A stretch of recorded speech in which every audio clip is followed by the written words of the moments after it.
Hello, this is Rick Hall. This is my ePortfolio comp review video, overview of my ePortfolio. In my goals section, as you can see, I inserted a video, and this is me sans the beard. So I'll go forward with this, and we'll talk about a little bit about my professional goals and my personal goals. I wanted to complete the master's program, and this is something I never thought I would ever do. Due to the encouragement of my superintendent and a couple other educators, I thought I would pursue it. And it seems like it's been overnight, but I've finally completed all the classes. And this is the last thing I need to do is make this little video. My next goal professionally is to obtain an administrator job.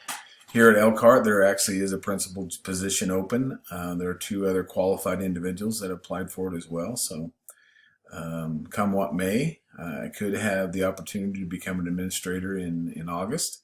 If not, I will continue toward that goal. Now, as you can see, I wanted to be an elementary school principal, but and that still may happen. But I really enjoyed the semester I spent as a long-term sub for some special needs first and second graders. So I thought that would be an environment that I would really enjoy as well. Personal goals. This experience I've had here in Elkhart has brought me to understand that my ability to speak Spanish would be a huge asset, especially in the role as an administrator. So I've been taking the Spanish classes and still working on it. I'm 61 years old. I've got another 11 years in me, so hopefully some district will take the gamble and let me fill an administrator job. And my wife and I both have a goal of serving church missions when we're done. Hopefully the world will straighten itself back up at this time because of the COVID-19 panic. We'll be able to do that someday. Now on to my leadership philosophy.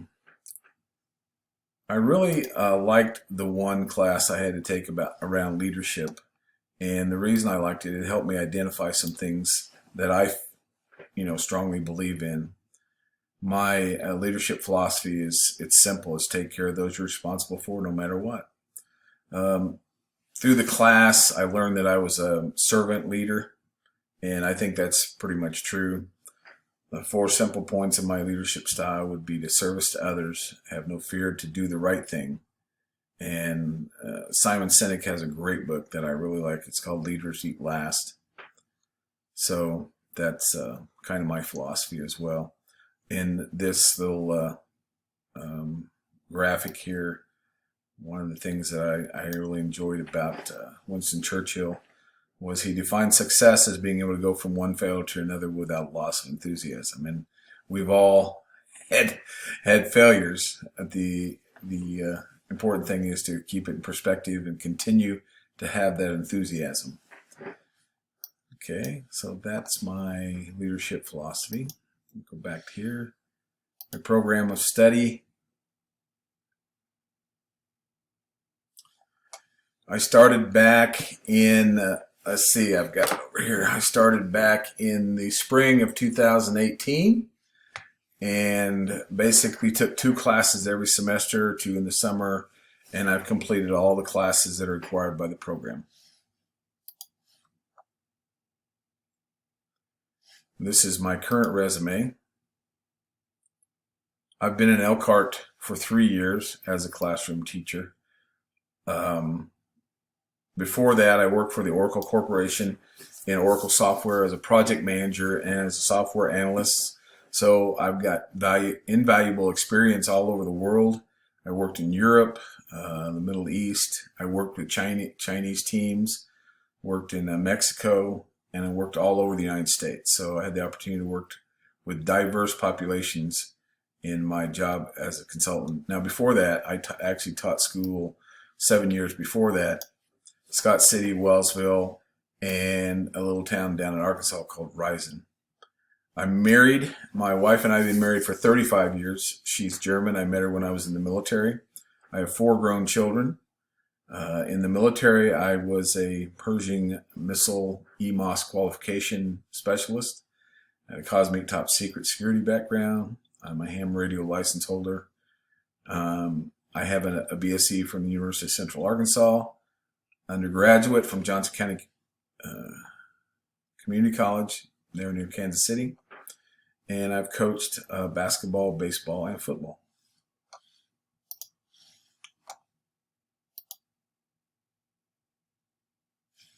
And here's my bibliography. I completed it. It was one of the first things that I completed. And it's 4 pages long. It meets the requirements set by the standards, by the program.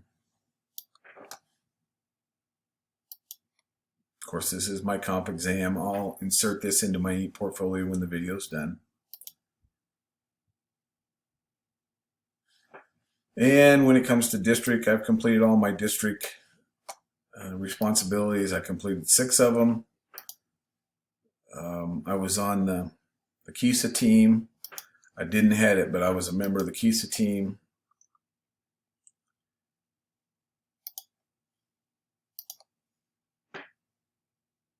I attended school board meetings,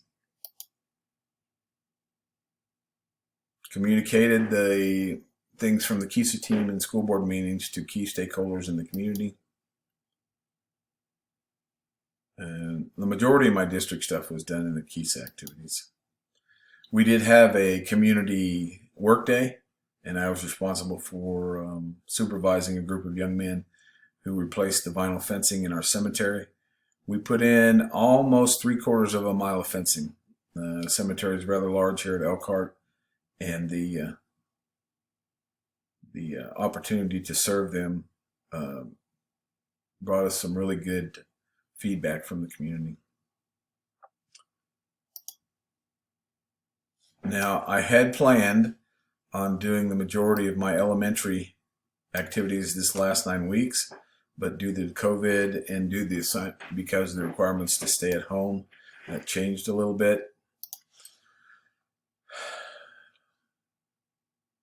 So I helped with a survey once the shutdown began. I helped with a survey. So we first of all checked the number of people in our district that had internet. Once we got going after a week or two, we did another survey asking the kids whether the teachers were given too much or not enough. And we actually made changes based on that survey. So I participated in that. This is one of the things I helped earlier on in the year. At the elementary school, we made some bulletin boards. And one of the things that came out of KISA was that we wanted to create a growth mindset here in the district. So I helped with a bunch of kids to put together a bulletin board asking about growth mindset. And on the left-hand side, there were, recommendations on how we think. And on the right-hand side is sometimes we fall into that activity of not being confident in what we're doing. So that was our growth mindset bulletin board. Dr. Moody gave me the suggestion, since I couldn't do the elementary activities, to come up with some elementary posters that could be put up in the hallways in the school to remind them to clean their hands, wear a mask, and be careful about what they're doing going forward. We also were given the capability to use our case studies, and this was one of the case studies, parental apathy and school involvement, in my EDO 856 Module 14 class, and I put that inside my ePortfolio.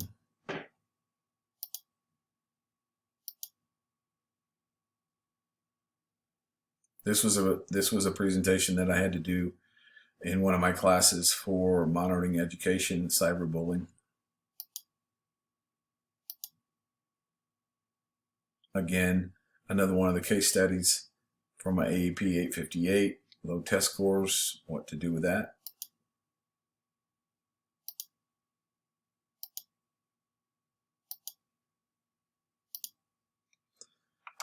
And then on to secondary. So I'm a secondary teacher, so this was why I did my majority in secondary. I guess I'm probably going to end up as a secondary principal. But we'll see about that going forward.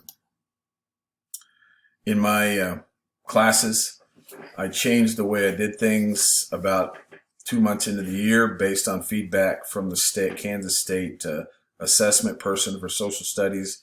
We went from like the normal classroom with testing and those kind of things. And I instituted e-portfolios, surprisingly. And I started having students do more projects and learn that way. One of the graphics that I created for one of my classes about being a good digital citizen.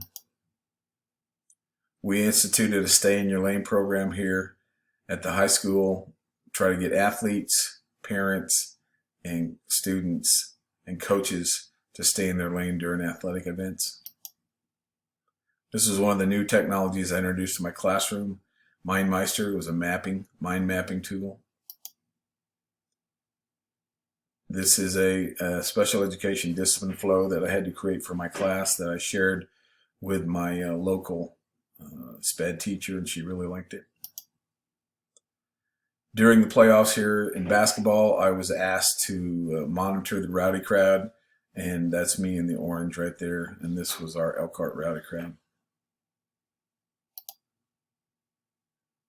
Different graphics that were made in my EDL 852 class. I attended a district site council meeting and witnessed our principal pretty much communicating with the community. He did a very good job. Collaborating, even though our seniors weren't able to have any kind of senior year the last 9 weeks, and probably not even a graduation, the Facebook page, we started putting individual pictures of our seniors, and then all the teachers had to tell a word or a phrase that described that senior, and it turned out really well.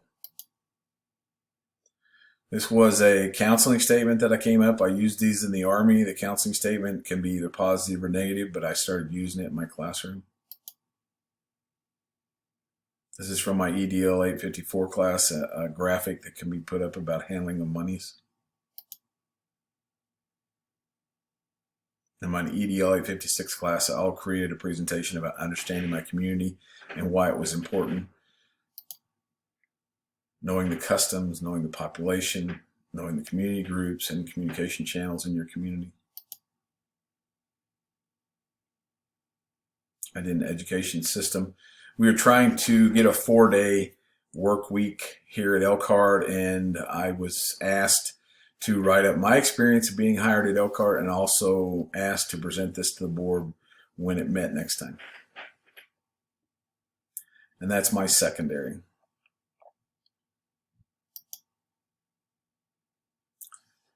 And I have the, let's see, my administrative verification. My principal signed it. This is my principal, C. Hadaball. And then here at the bottom is my superintendent, Rex Richardson. He signed it. And so I think I've completed the e-portfolio and did all that's required by the program. And I can say that I would have never, considered doing this program, but through the encouragement of others, I did it. I thought it was a great program. I wish I had known about it sooner, especially when I was a consultant and spending those nights in hotel rooms doing nothing. And I could have worked on this. So thank you, all my professors. Thank you, Dr. Moody. And thank you for a program that's enabled me to advance my career professionally in the teaching education. Thank you.